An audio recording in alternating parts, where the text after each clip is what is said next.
we're going to create an alignment that will align this part to an offset bore. So this part, if we look at it from the Z direction, it actually has an offset bore that we need to align to. It's not directly across in the X direction. So we'll go step by step how to make that. Start by extracting our datum features. So the plane would be datum A, and then we'll take a circle on each of these bores. So we'll use those features to set up our base alignment. I'll click base alignment, create new base alignment. And a side note, we could have done that all from here. For example, if we had no features to begin with, and we go back to the base alignment, create a new base alignment. If we extract our base alignment features, it will automatically put them in where they should be in your alignment, which is really helpful for simple alignments. But so that you can know what's going on in the background, I recommend you do it the long way first. That way you really understand what's going on behind the scenes. So we'll start over.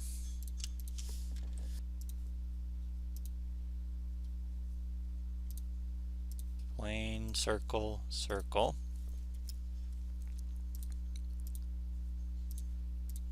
Okay, so we have our plane and two circles. So first step is to use the plane as your spatial rotation, which is really the leveling. So these two labels, the spatial rotation and the planar rotation, can be really confusing sometimes because it sounds like a similar thing. But if we could rename those labels, we could call it the spatial leveling, which will be either a plane or a 3D axis cylinder type feature. And then the second section, the planar rotation, we could rename that to be the clocking or the skew of the part. Now when you're setting up your base alignment or any alignment, you don't necessarily have to do this in the order that it's shown.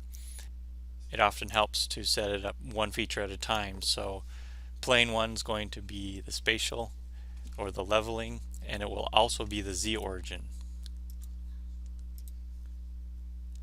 The next thing we know is the X and Y origin is on circle 1.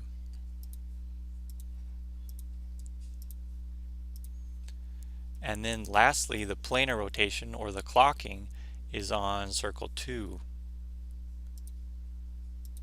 which is in the X positive direction.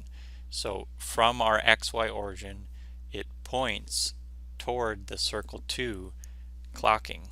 That's what it's swinging towards.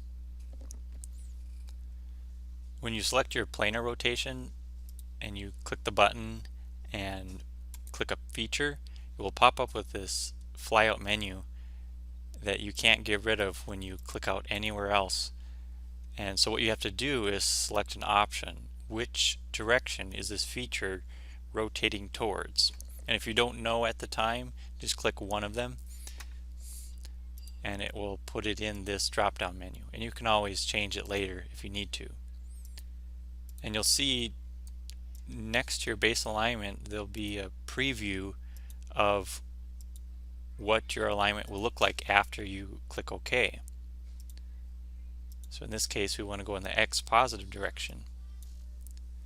Now we look down on it and it's slightly different than the way the CAD model was created. We want the part to be in this orientation, level to this line, level to this edge, but it is not. So what we have to do is go to the special button, and in this window rotate to a distance to the x-axis. So that's one way to do it. If you know the basic distance in the y direction from 0 to the x-axis, you can enter that in here. The second way is to rotate by distances. If you know both the X and Y distances, you can enter them here. The third way is if you know the angle, you can click rotate by angle and type in the angle here. So every drawing is different in how it shows the basic dimensions between two holes like this. Sometimes it shows only one direction as a basic dimension, sometimes it shows both X and Y, or it might even show an angle. So I'll show you the three ways how to do that. If you have only the Y distance in this case, the drawing shows 0.4 inches. So that would be this option, rotate to distance to the X positive axis. So we have 0.4 inches, and that would set up our alignment like so. It went the opposite direction that we expected, so you go back and put a negative sign there and click OK. So really this distance would be from the origin to wherever you're swinging to.